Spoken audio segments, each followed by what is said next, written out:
কাফেরদেরকে আল্লাহ বলবেন যে তোমরাও অপেক্ষমান থাকো তোমাদের কাজের ফলাফল পাওয়ার জন্য। ফাসাতা'লামুনা মান আসহাবুস সিরাতিস সাবী ওয়া মান ইহতাদা, শীঘ্রই জানতে পারবে সঠিক পথের অনুসারী কারা আর হেদায়েতের উপর কারা ছিল দুনিয়াতে প্রতিষ্ঠিত, সুপথ প্রাপ্ত কারা আর সত্য সঠিক পথের অনুসারী কারা, এটা শীঘ্রই জানতে পারবে তোমরা না মুমিনগণ। আনতুম আমিল মুমিনুন, তোমরা না মুমিনগণ ইমানদারগণ, কারা সঠিক পথের অনুসারী ছিল দুনিয়াতে, হেদায়েতের উপর কারা ছিল প্রতিষ্ঠিত, শীঘ্রই জানতে পারবে। দুনিয়াতে সবাই তো নিজেকে হক দাবি করে, আমি হক, আমি সত্য, হ্যাঁ আমি হকের উপরে আছি, আমি ন্যায়ের উপরে আছি। কোনো মানুষই বলে না আমি না হকের উপর আছি, এই কথা কেউ বলে না। প্রত্যেকে বলে আমি হকের উপরে আছি, আমি সঠিক পথে আছি, আমার পথটাই সঠিক, আমার চিন্তাটাই সঠিক, আমার আদর্শটাই সঠিক, আমার চেতনাই সঠিক, আমার দর্শনটাই সঠিক, সবাই বলে এই কথা। তো আল্লাহ বলেন রেজাল্ট পাওয়ার দিন জানা যাবে কে সঠিক পথে ছিল আর কে হিদায়াতের রাস্তার উপরে নিজেকে অবিচল রেখেছিল, জানতে পারবে। দুনিয়াতে সবাই দাবি করে, বলে যে আমি আহলে সুন্নাত ওয়াল জামাতের অনুসারী, আমি আহলে সুন্নাত ওয়াল জামাতের অনুসারী, আমি সুন্নি, আমি সুন্নতের অনুসারী। তো এটা প্রত্যেকেই বলে, তো কিন্তু কর্মকাণ্ডতে বলে কে আসলে আহলে সুন্নাত ওয়াল জামাত মানে কি? আহলে সুন্নাত ওয়াল জামাত অর্থ হলো নবী এবং সাহাবীদের মত পথের উপর যে ব্যক্তি প্রতিষ্ঠিত সে আহলে সুন্নাত ওয়াল জামাত। আহলে সুন্নাত মানে কি? সুন্নতের অনুসারী, ওয়াল জামাত মানে জামাতে সাহাবার আদর্শের অনুসারী। জামাত দ্বারা উদ্দেশ্য কি? জামাত ইসলামী না ইসলামের কোনো দল না, যে তবলিগের দল না, জামাত ইসলাম মানে কি? এখানে জামাত দ্বারা উদ্দেশ্য কি? সাহাবা ইকরামের জামাত। আহলে সুন্নাত ওয়াল জামাত যে বলি আমরা শব্দটা, তো আহলে সুন্নাহ মানে নবীর সুন্নতের অনুসারী, নবীর মত পথের অনুসারী, যে ফলো করে, ফলোয়ার। আর ওয়াল জামাত মানে জামাতে সাহাবা, সাহাবা ইকরামের আদর্শ যারা মানে, এরা হলো আহলে সুন্নাত ওয়াল জামাত। এই কথা আল্লাহ নবী বলে গেছেন দুনিয়াতে যাওয়ার আগেই, দুনিয়া থেকে, মা আনা আলাইহি ওয়া আসহাব। এই বনি ইসরাইল ৭২ দলে বিভক্ত হয়েছে, আমার উম্মত হবে সাতাফতারিকু উম্মতি, আমার উম্মত হবে ৭৩ দলে বিভক্ত, কুল্লুহুম ফিন্নার, সব ৭২ দল জাহান্নামী, ইল্লা ওয়াহিদা, এক দল থাকবে নাজি, মুক্তিপ্রাপ্ত জামাত। এরা কারা? সাহাবায়ে কেরাম বিচলিত হয়ে গেছেন, তাহলে আমরা কোন দলে? আমরা কি ৭২ দলের, যাদের সম্পর্কে আল্লাহ নবী বলেন কুল্লুহুম ফিন্নার, ৭২ দলই জাহান্নামী হবে। আর একদল নাজি, আমরা কোন দলে? সাহাবায়ে কেরাম আল্লাহ নবীকে প্রশ্ন করলেন, ইয়া রাসূলুল্লাহ আমরা কোন দলে পড়ব? নবী সাল্লাল্লাহু আলাইহি ওয়াসাল্লাম বললেন যে একটা মৌলিক কথা বললেন মূলনীতির আলোকে, মা আনা আলাইহি ওয়া আসহাবি, আমি রাসূল এবং আমার পুণ্যাত্মা সাহাবায়ে কেরাম, এই পুণ্যাত্মা জামাত, এদের আদর্শ মত পথকে যারা ধরে থাকবে তারাই হচ্ছে ওই মুক্তিপ্রাপ্ত দল। এখন থেকে তখন থেকে নিয়ে কিয়ামত পর্যন্ত যারাই আমি এবং আমার সাহাবীদের মত পথকে, আদর্শকে আঁকড়ে ধরে থাকতে পারবে মৃত্যু পর্যন্ত, তারাই হচ্ছে এই মুক্তিপ্রাপ্ত দলের সদস্য, গর্বিত সদস্য। তাদের বিনা হিসাব তার জান্নাতি হবে, এরা বিনা হিসাবে জান্নাতে যাবে। আর বাকি ৭২ দল কাফিরদের মতো চিরস্থায়ী জাহান্নামীরা, এরা শাস্তি ভোগ করে এরপরে আবার ইমানের কারণে জান্নাতে আসবে। সরাসরি বিনা হিসাবে ৭২ দল জান্নাতি হবে না। এরা হয়তো কেউ বেদাত করছে, কেউ গোমরাহ ছিল, কেউ কবিরা গুনাহে লিপ্ত ছিল, কারো আকীদা নষ্ট ছিল, এই বিভিন্ন কারণে এরা অপরাধী হবে। অপরাধী হওয়ার কারণে শাস্তি ভোগ করবে, এরপরে আল্লাহ পাক ইমানের নিসবতে তাদেরকে জান্নাত দিবেন।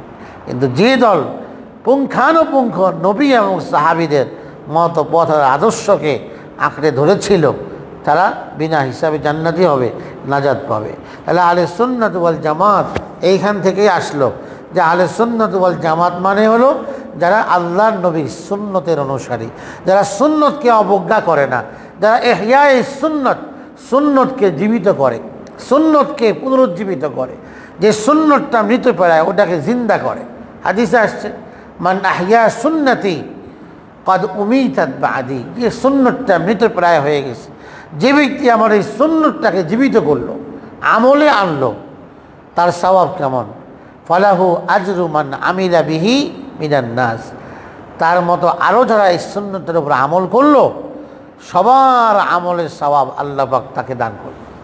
মিন গায়রি আন ইয়ানকুসা মিন উজুরিন নাসি শাইআ, মানুষের আমল নামা থেকে সওয়াব নিয়ে তাকে দিবেন এমন নয়, আল্লাহর খাজানা তো অসীম, সেখান থেকে তাকে দিবেন, কারণ তার দ্বারাই সুন্নতটার পুনর্জীবিত হয়েছে, আবার জীবন ফিরে পাইছে, অর্থাৎ আমলে আসছে, এটা মানুষের আমলে আসছে, তার উনি এনেছে, উনি আমল করার কারণে তাকে দেখে আরেকজন আমল করেছে, এইভাবে একটা সুন্নতকে আবার মৃতপ্রায় সুন্নতটা আবার জেগে উঠেছে।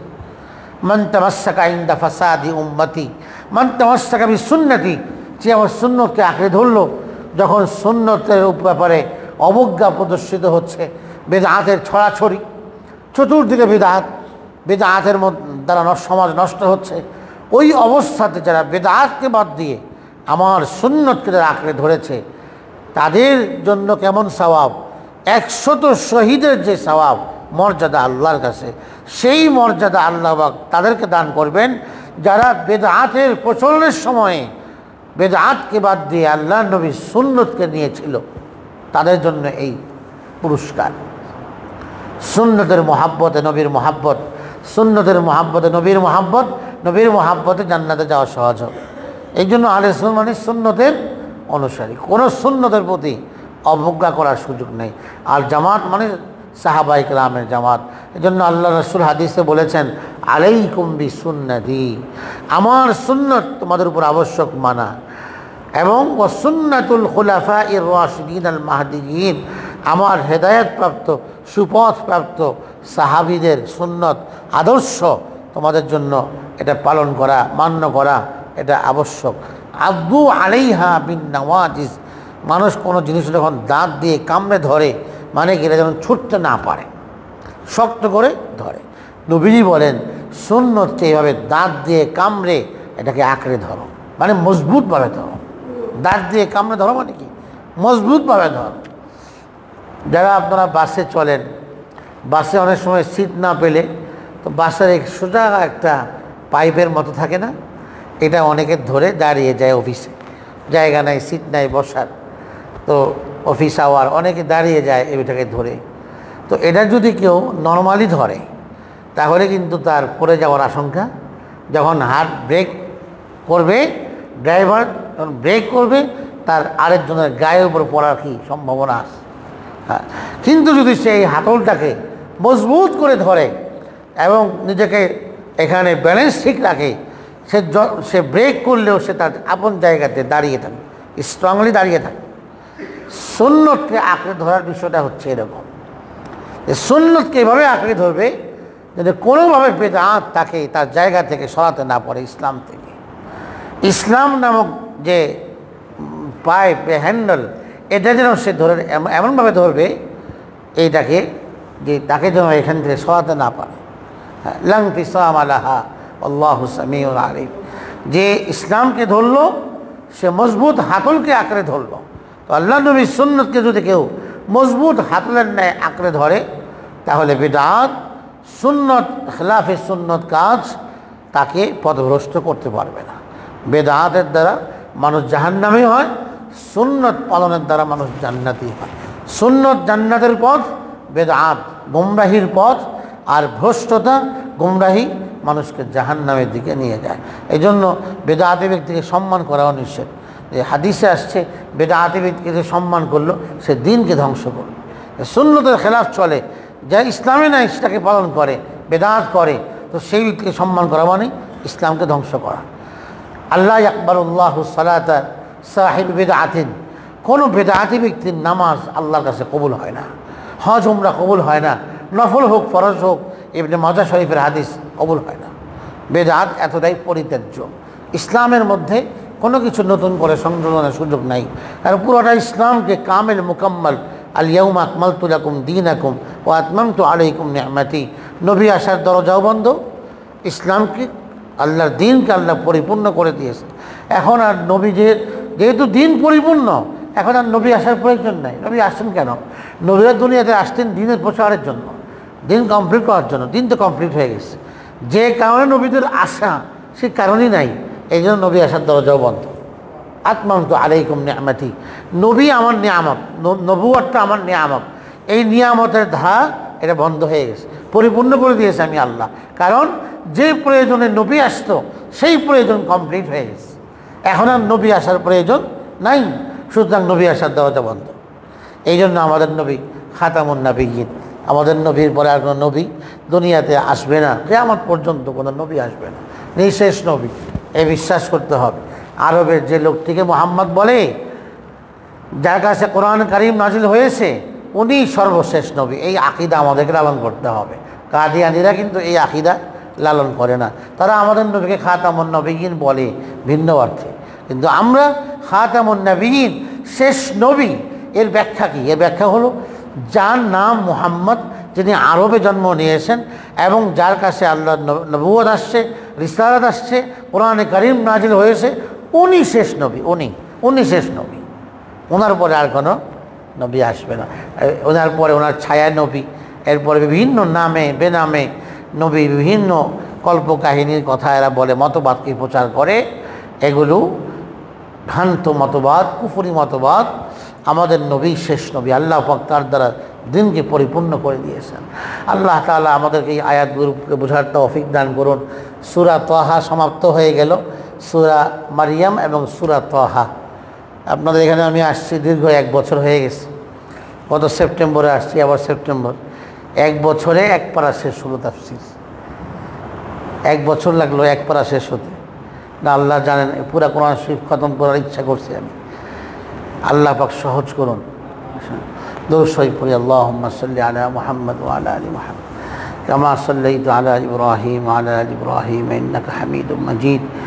اللهم بارك على محمد وعلى آل محمد كما باركت على إبراهيم وعلى آل إبراهيم إنك حميد مجيد. الحمد لله رب العالمين، والصلاة والسلام على سيد الأنبياء والمرسلين وعلى آله وصحبه أجمعين. ربنا ظلمنا أنفسنا وإن لم تغفر لنا وترحمنا لنكونن من الخاسرين. ربنا آتنا في الدنيا حسنة وفي الآخرة حسنة وقنا عذاب النار. اللهم رب ارحمهما كما ربياني صغيرا. رب اغفر وارحم واعف عنا وتكرم وتجاوز عما تعلم فإنك أنت الله العز الأكرم. يا الله مولاي كريم পরবর্তীগারে আলম, আপনার নিকটার বান্দাদেরকে নিয়ে আল্লাহ দীর্ঘক্ষণ যাবৎ কোরআনে কারীমের তাফসীর আমরা করলাম, শুনলাম। আল্লাহ আমাদের এই শোনা এবং বসাকে আল্লাহ আপনি দয়া করে কবুল ফরমান। আল্লাহ আমাদের এই বসাকে আমাদের নাজাতের ওসিলা বানিয়ে দিন। আল্লাহ আমাদের ভাইয়েরা কোরআনে কারীমের এই মজলিসে বসেন, কোরআনে কারীমের প্রতি আগ্রহী হয়ে কোরআন জানার প্রতি। আল্লাহ আমাদের সকলের অন্তরে কোরআনের মোহাব্বত আপনি দান করে দিন, কোরআনের বরকত আপনি দান করে দিন, আমাদের জীবনকে বরকতময় করে দিন, আমাদের মুসল্লিয়ান কিরামের জীবনকে বরকতময় করে দিন। আল্লাহ আমাদের স্ত্রী সন্তান, তাদের স্ত্রী সন্তানদেরকে আপনি কবুল ফরমান। আল্লাহ আমাদের স্ত্রী সন্তানদেরকে নামাজি বানিয়ে দিন, আমলি বানিয়ে দিন। আল্লাহ যেন আমাদের বলতে না হয়, বলার আগেই তারা যেন নামাজি হয়ে যায়, যথাসময়ে নামাজ আদায় করে। আর ওই নেক দৃশ্য আমরা দেখি, আমাদের অন্তরে প্রশান্তি লাভ করতে পারি। আল্লাহ আপনি তাদেরকে সেই তৌফিক দান করে দিন। আল্লাহ তাদেরকে আমাদের চোখের শীতলতা আপনি বানিয়ে দিন। রব্বানা হাব লানা মিন আজওয়াজিনা ওয়া যুররিয়াতিনা কুররাতা আয়ুন ওয়াজআলনা লিল মুত্তাকিনা ইমামা। আল্লাহ আপনি আমাদেরকে তাকওয়ার গুণ দান করে দিন, তাকওয়ার রং দান করে দিন, নবী সুন্নতের রং দান করে দিন, সুন্নতের রঙে নিজেকে রাঙাবার তৌফিক দান করে দিন।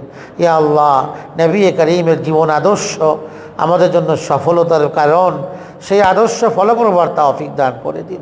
নবী করিম সাল্লাল্লাহু আলাইহি ওয়াসাল্লামের বলন চলন উচ্চারণগুলো যেন আমাদের বলন চলন উচ্চারণ হয়। আল্লাহ আপনি আমাদেরকে সেভাবে কবুল করে নিন। মওলাই করিম, আমাদের আব্বা আমাদের ইন্তেকাল করেছেন, আল্লাহ তাদেরকে আপনি মাগফিরাত নসিব করে জান্নাতবাসী হিসেবে কবুল করে নিন।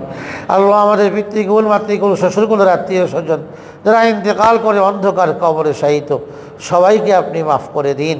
সবাইকে আপনি জান্নাতি হিসেবে কবুল করে নিন। আল্লাহ আপনি আমাদের দেশের উপর খাস রহমত নাযিল করে দিন। আযাব গজব মুসিবত থেকে দেশকে হেফাজত করুন। আল্লাহ দেশের প্রতিটি মানুষকে হেফাজত করুন। আয় আল্লাহ দেশের প্রতিটি মুমিন মুসলমানকে হেফাজত করুন। মাওলায়ে কারীম আমাদের এই মজলিসকে আপনি কবুল ফরমান। কোরআনে কারীমের নূর আপনি আমাদেরকে দান করে দিন। কোরআনে কারীমের নূর আপনি আমাদের সিনার মধ্যে দান করে দিন। ইয়া আল্লাহ কোরআনের সান্নিধ্যে বেশি বেশি আসবার তৌফিক দান করে দিন। কোরআন বুঝার তৌফিক দান করে দিন।